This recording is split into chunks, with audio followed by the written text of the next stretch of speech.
Bismillahirrahmanirrahim. Assalamu alaikum, dear students. This is Imran Sab from FEI. This is class 9th Economics and Disaster Management, chapter number 1st, Money and Banking.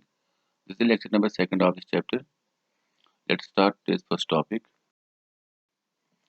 जैसे कि आपको पिछले topic में हमने money के related पढ़ाया था कि किस तरह से मनी एक हम कह सकते हैं मीडियम ऑफ एक्सचेंज बन गई, जिसने जो डबल क्वेश्चन ऑफ वांट्स थी उसको ख़त्म किया।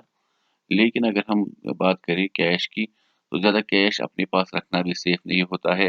इंसान को कभी कभार अपने स्टेट से बाहर या अपनी कंट्री से बाहर जाना पड़ता है या फिर ट्रेड करने के लिए, तो उसे बहुत सारे पैसे अपने साथ में उठाने पड़ते थे, जो कि काफ़ी ज़्यादा रिस्की होता था। और तो साथ में अगर घर में भी हम बहुत सारा कैश रखेंगे, उससे भी प्रॉब्लम्स हो सकती थी चोरी होने की या और भी मतलब जो पैसे वगैरह है ये खासकर कागज़ की जो करेंसी होती है, पेपर करेंसी, वो ख़राब हो सकती है।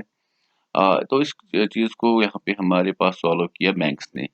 तो हमारे पास जो सरप्लस मनी होता है, एक्स्ट्रा पैसे होते हैं, तो हम उनको बैंक में रख सकते हैं और जब भी हमें ज़रूरत पड़ेगी, तो तब हम बैंक से वो पैसे निकाल सकते हैं। तो अगर यहाँ पे हम बात करें बैंक से निकालने के हमारे पास बहुत सारे तरीके हैं। सबसे पहले अगर हम बात करें जैसे कि प्लास्टिक मनी, जैसे कि हमारे पास क्रेडिट कार्ड या डेबिट कार्ड होता है, तो डेबिट कार्ड से हम किसी भी बैंक एटीएम में जा सकते हैं, तो वहाँ पे एटीएम से वो पैसे निकाल सकते हैं। दूसरा जो क्रेडिट कार्ड है, तो बैंक हमें वो क्रेडिट कार्ड जैसे देता है, तो उसके लिए हमें क्या करना होता है, अगर हम कुछ पैसे उसमें से खर्च करेंगे तो 40 दिनों तक हमें कोई इंटरेस्ट नहीं देना पड़ेगा। उसके बाद हमें वो पैसे बैंक को वापस देने पड़ेंगे, वापस डिपॉज़िट करने पड़ेंगे।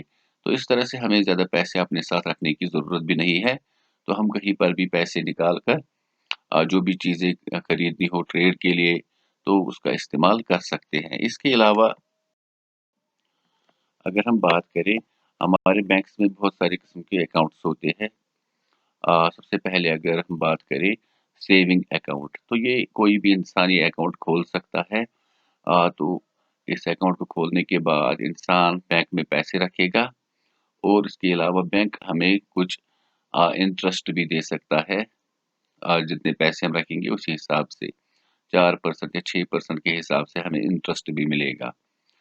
दूसरा होता है current account. Current account actually में बिजनेसमैन वगैरह खोलते हैं। तो इस अकाउंट में मतलब जो अकाउंट होल्डर होता है वो पैसे डालता है इसमें और कभी जब उनको ज़रूरत पड़ती है तो वो निकालते भी है। इस अकाउंट के में हम कह सकते हैं कि इसमें बैंक हमें कोई इंटरेस्ट नहीं देता है, लेकिन हमें एक श्योरिटी मिलती है कि हमारे पैसे जब भी बैंक में होते हैं तो हम सेफ फील करते हैं। इसके अलावा होता है रिकरिंग डिपॉजिट।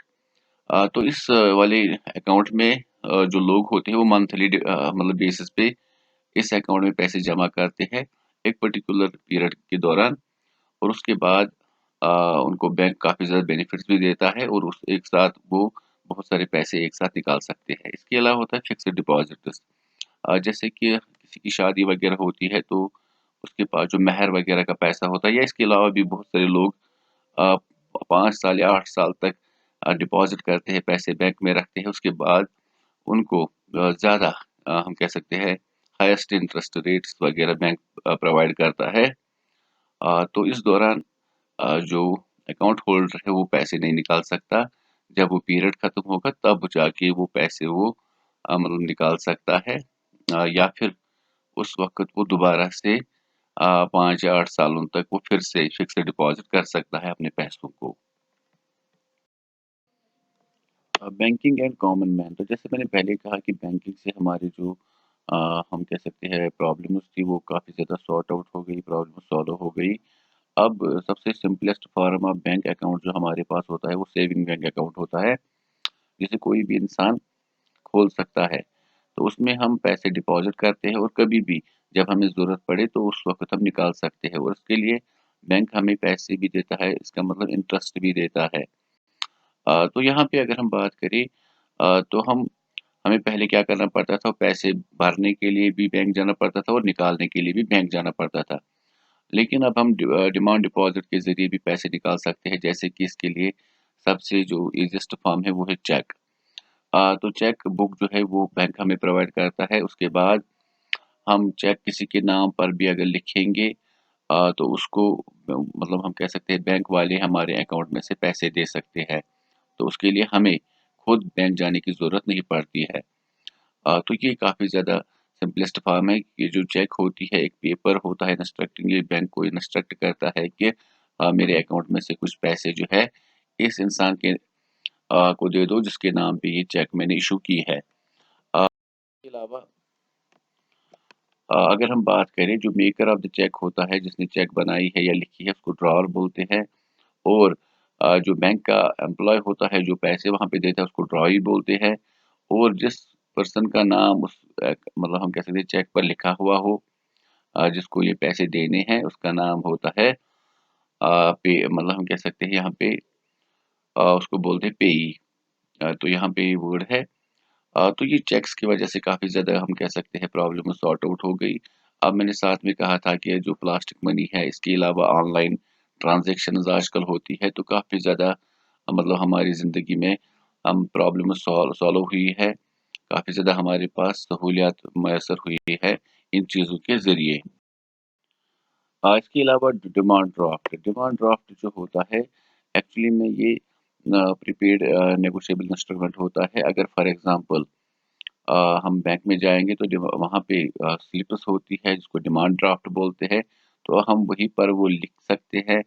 और उसमें बैंक को कह सकते हैं कि हमें कुछ पैसे निकालने हैं, तो वहीं पर ये रिमोटली क्रिएटेड चेक बना सकते हैं। उसके बाद बैंक हमें वहाँ पे पैसे दे सकता है। तो इसके अलावा अब हमारे पास जो बैंक्स है वो अलग-अलग टाइप्स के हैं। जैसे कि हमारे पास यहाँ पे सबसे पहले कमर्शियल बैंक्स है। अगर हम कमर्शियल बैंक्स की बात करें तो इसमें वो सारे बैंक्स आते हैं, जैसे कि यहाँ पे हमारे पास है जेके बैंक, पंजाब नेशनल बैंक, ये स्टेट बैंक ऑफ इंडिया, इनको कमर्शियल बैंक्स कहते हैं। ये कमर्शियल बैंक्स का काम क्या होता है, जिनके पास पैसे होते हैं वो इनमें डिपॉजिट करते हैं, और जिनके पास नहीं होते हैं ये उनको लोन प्रोवाइड करते हैं। इसके अलावा सेंट्रल बैंक, तो सेंट्रल बैंक इंडिया में एक ही है, वो है रिजर्व बैंक ऑफ इंडिया, जो हमारे यहाँ पे करेंसी वगैरह इशू करते हैं। और इसके अलावा भी बहुत सारे फंक्शंस होते हैं उनके, आरबीआई के या रिजर्व बैंक ऑफ इंडिया के। और तो इसको बोलते हैं सेंट्रल बैंक। तो इसके बाद है कोऑपरेटिव बैंक्स। अगर हम कोऑपरेटिव बैंक्स की बात करें, तो ये सर्विसेज प्रोवाइड करती है rural, urban and semi urban areas में, जहाँ पे बैंकिंग फैसिलिटी काफ़ी कम होती है। तो कमर्शियल बैंक्स के मतलब हम कह सकते हैं बरअक्स, ये प्रॉफिट पे ज़्यादा ध्यान नहीं देते हैं। इनका काम होता है कि हमें एनकरेज करना है rural business and the agriculture sector, ताकि वो भी ग्रोथ कर सके। जैसे रूरल एरियाज़ और अर्बन एरियाज़ में काफ़ी ज़्यादा जगहों पे हम कह सकते हैं कि ये जो कोऑपरेटिव बैंक्स होते हैं, ये रूरल एरियाज़ में एग्रीकल्चर लोन्स प्रोवाइड करते हैं, और शहरी एरिया में, अर्बन एरियाज़ में जो कमर्शियल यूनिट्स होते हैं, उनको लोन वगैरह प्रोवाइड करते हैं। इसके अलावा अगर हम बात करें, सबसे लास्ट में स्पेशलाइज्ड बैंक्स, जिसमें हमारे यहाँ पे export import bank of India आता है, small industries development bank of India आता है, national bank of for agriculture and rural areas आता है। तो ये स्पेशलाइज्ड बैंक्स होते हैं, जो पर्टिकुलरली इंडस्ट्रीज के लिए होते हैं या एग्रीकल्चर के लिए होते हैं। तो इस तरह के बैंक्स कमर्शियल बैंक्स की तरह लोगों के सरप्लस मनी पे डिपेंड नहीं होते हैं। तो ये हुए हमारे 4 डिफरेंट काइंड्स ऑफ बैंक्स।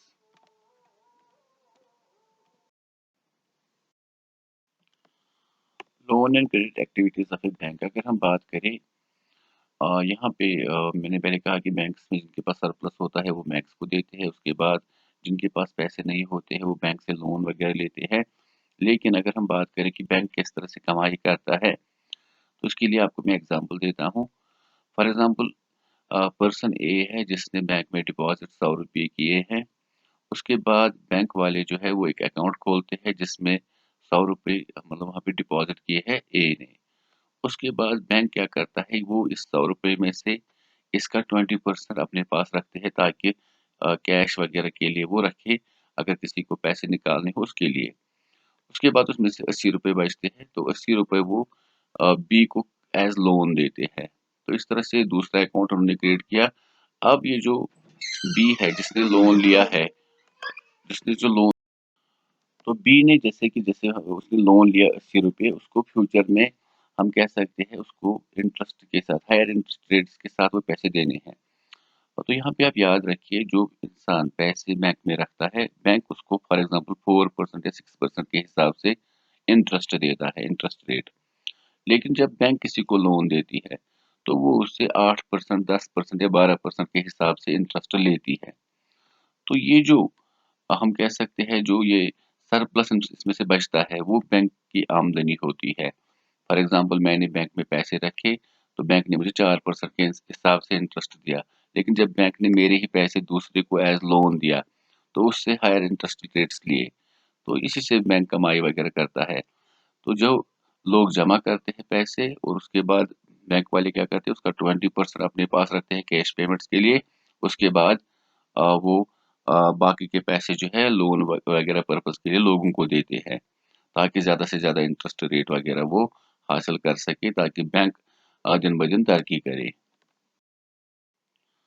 अगर यहाँ पे हम बात करें, जो बैंक है ये दो तरीकों से काम करता है। सबसे पहले बैंक इंटरमीडियरी का काम करता है बिटवीन दोज जिनके पास ज़्यादा पैसे है और उनके लिए जिनके पास पैसे ही नहीं है। इसका मतलब इंटरमीडिएट बनता है बैंक, जो डिपॉजिट करते हैं और जो क्रेडिट लेते हैं। इसके अलावा बैंक जो है वो हायर इंटरेस्ट रेट्स लेता है जिनको वो लोन देता है, और उसके बाद कम इंटरेस्ट रेट्स देता है उनको जो बैंक में पैसे डिपॉजिट करते हैं। तो जो रेशो इन दोनों के दरमियान होता है, उसी से बैंक अपना प्रॉफिट कमाता है, जो मैंने पहले ही कहा था। इसके अलावा कोलेट्रल कोलेट्रल अगर हम बात करें, अगर कोई इंसान बैंक से लोन लेता है, तो उसे कुछ न कुछ गिरवी रखना पड़ता है, जैसे कि land, business asset, house, vehicle, life stock, जो भी मतलब हम कह सकते हैं, इसमें कोई ना कोई चीज को हम कह सकते हैं वहां पे रखनी होती है गारंटी के तौर पे, ताकि अगर वो लोन कल को ना चुका पाए, तो उस वक्त बैंक इन चीजों में से किसी की ऑक्शन करेगा और बैंक अपने पैसे वापस ले सकता है। और जब कोई इंसान बैंक को अपने पैसे वापस नहीं दे पाता है, तो उस वक्त उसको बोलते हैं डेब्ट ट्रैप। उस वक्त बैंक उनके एसेट्स को बेचता है और अपने पैसे वापस लेता है। इसके अलावा अगर हम बात करें, अगर किसी इंसान को सेविंग बैंक अकाउंट खोलना हो, तो कौन कौन से स्टेप्स करने पड़ेंगे। सबसे पहले उसे देखना है कि नज़दीक में सबसे मतलब जो पॉपुलर बैंक होगा, मशहूर बैंक होगा, तो उनके नज़दीक में कौन सा पड़ता है, तो वहाँ जाकर वो मतलब सेविंग बैंक फॉर्म लाएगा। उसके बाद वो जो प्रिस्क्राइब्ड एप्लीकेशन फॉर्म है, वो उसको फिल करेगा, और उसके साथ कुछ इम्पोर्टेंट डॉक्यूमेंट्स रखेगा, जैसे कि फोटोग्राफ रखना होता है। इसके अलावा बिजली की बिल या हो, ये जो हमारे पास होता है एपीएल वगैरह का, राशन कार्ड वगैरह, उसका फोटो स्टेट वगैरह, तो वो इसके अलावा ड्राइविंग लाइसेंस वगैरह का फोटो, उसकी फोटो का भी उसके साथ रख सकता है। उसके बाद ये बैंक ऑफिसर के पास ये फॉर्म सबमिट करना होता है। उसके बाद बैंक वाले कुछ इम्पोर्टेंट डॉक्यूमेंट्स वहाँ से देते हैं, जैसे कि चेक बुक हो सकता है, इसके अलावा पासबुक वगैरह, वो हमें अपने पास संभाल के रखने हैं। इस तरह से हमारा सेविंग बैंक अकाउंट क्रिएट होता है। अब अगर हमें बैंक में पैसे डिपॉजिट करने हो, जमा करने हो, तो उसके लिए हमें क्या करना होता है, तो हम बैंक में जाएंगे, और वहाँ पे पे इन स्लिप होती है, जिसकी दोनों साइड में हमें डिटेल्स वगैरह लिखनी पड़ती है कि ये अकाउंट किनके नाम पर है, अकाउंट नंबर, उसके बाद कितने पैसे जमा करने हैं, इसके अलावा फ़ोन नंबर, इसके अलावा सिग्नेचर और डेट वगैरह, और ब्रांच का नाम। उसके बाद हमें अप्रोच करना है रिसिट काउंटर काउंटर पे, तो वो वाले उसमें सील वगैरह डालकर, स्टैंप वगैरह डालकर एक स्लिप, उस स्लिप के दो हिस्से करते हैं, एक वाला हिस्सा अपने पास रखते हैं, दूसरा हिस्सा हमको देते हैं। उसके बाद वो दूसरा हिस्सा हमें संभाल के रखना है, क्योंकि हो सकता है कि हमारे अकाउंट में कल को वो पैसे जमा ना हुए हो, तो उस वक्त हम उनको रिसिट दिखा सकते हैं। इसके अलावा विड्रॉइंग मनी, तो मनी मैंने इससे पहले भी हमने ये थोड़ा सा डिस्कस किया था कि अगर हमें पैसे बैंक से निकालने हो, तो कौन कौन से तरीके हैं। तो यहाँ पे ज़्यादातर दो प्रोसीजर्स है। सबसे पहले अगर हम बैंक में खुद जाएंगे, तो वहाँ पे विड्रॉल फॉर्म हमें भरना है और उसमें हमें डिटेल वगैरह भरनी है। उसके साथ हमारी बैंक कॉपी या पासबुक वगैरह साथ में होना चाहिए, तब जाके हम पैसे निकाल सकते हैं बैंक से। उसके अलावा चेक, जो चेक बुक हमें बैंक प्रोवाइड करता है, उस चेक बुक में हम डिटेल वगैरह लिख सकते हैं। उसके बाद ये चेक अगर हम किसी और के हाथ भी भेजेंगे तब भी वो पैसे दे सकते हैं। यहाँ पे अगर किसी के पास चेक है तो उसे ये जो पासबुक है वो दिखाने की ज़रूरत नहीं है। इसके अलावा दूसरा तरीका जो है using ATM, automatic teller machine. तो यहाँ पे जो हमारे पास डेबिट कार्ड है उसके ज़रिए हम किसी भी एटीएम से पैसे वगैरह निकाल सकते हैं। तो इसके अलावा ऑनलाइन सिस्टम जो आजकल नया आया है, तो इसके ज़रिए हम शॉपिंग वगैरह भी करते हैं या पैसे ट्रांसफ़र वगैरह भी करते हैं, तो उस तरीके से भी हम विथड्रॉ पैसे कर सकते हैं। Role of post office in saving. तो अगर हम बात करें दूर-दराज़ इलाकों में अगर हम देखें, चाहे वहाँ पे स्कूल हो, कॉलेज हो या हम कह सकते हैं बैंक्स हो या ना हो, लेकिन पोस्ट ऑफिस ज़रूर होते हैं, कंट्री की किसी भी जगह पे। तो पुराने ज़माने से ही लोग जो थे, एक जगह से दूसरी जगह काम के सिलसिले में जाते थे और जब उन्हें पैसे ट्रांसफ़र करने होते थे तो वो पोस्ट ऑफिस के ज़रिए मतलब भेजते थे। उसके बाद पोस्ट ऑफिस में भी सेविंग अकाउंट्स वगैरह खोले गए, तो उसके ज़रिए पैसे वहाँ पे इन्वेस्ट करते हैं या उसमें डिपॉज़िट करते हैं। इसके अलावा हमें इंटरेस्ट वगैरह भी वो देते हैं। तो अगर हम देखें तकरीबन इंडियन पोस्ट नेटवर्क में 1,55,000 ब्रांचेज़ है।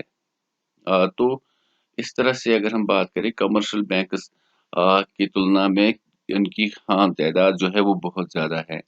तो इन्होंने भी जो ये स्कीम्स वगैरह निकाली है, इन्होंने जो ये सेविंग अकाउंट्स वगैरह के लिए जो हम कह सकते हैं या कंकरेंट अकाउंट या फिक्स्ड अकाउंट जो होता है, इसके लिए जो अकाउंट्स वगैरह हम कह सकते हैं पोस्ट ऑफिसेज़ में इन्होंने रखे हैं। यहाँ पर भी हम अकाउंट खोल सकते हैं, उसमें पैसे डिपॉज़िट वगैरह कर सकते हैं। तो इसी के साथ ये चैप्टर कंप्लीट हुआ। Thank you.